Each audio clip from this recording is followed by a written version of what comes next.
मग प्रश्न हा असला पाहिजे की आज जर गोल्ड घ्यायचं असेल तर राईट चॉईस आहे का वाढल्यानंतर घेणं? बरोबर.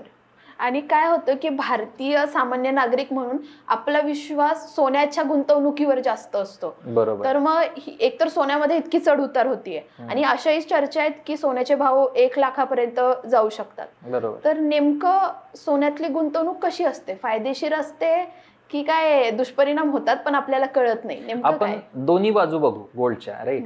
पहिल्यांदा हे कळणं गरजेचं आहे की जेव्हा आपण जेवण घेतो, आपलं ताट घेतो, सात्विक जेवण घेतो, राईट, त्याच्यामध्ये भाज्या वेगवेगळ्या प्रकारच्या असतात, चटणी असते, लोणचं असतं, मीठ असतं, चपाती असते, भात असते. म्हणजे आपण जेव्हा थाळी बनवतो तर त्याच्यामध्ये प्रमाण जे आहे त्याच्यामध्ये प्रमाणामध्ये कमी जास्त प्रमाणात आपण घेतो. म्हणजे मीठ आपण वाटीभर नाही घेत, राईट, किंवा लोणचं आपण वाटीभर नाही घेत. बरोबर. राईट. तसं आपल्याला आपल्या इन्व्हेस्टमेंटमध्ये सुद्धा आपला जो पोर्टफोलिओ आपण बनवतो, ज्याच्यामध्ये ह्या सगळ्या ॲसेट्सचं नियोजन असलं पाहिजे, समाविष्ट असली पाहिजेत, या सगळ्या गोष्टींचं ज्यावेळी तुम्ही प्लॅनिंग करता त्यावेळी होतं काय की आपल्याला हे कळतं की गोल्डसाठी आपल्याला एक ठराविक पर्सेंटेज आपल्या पोर्टफोलिओमध्ये असणं गरजेचं आहे.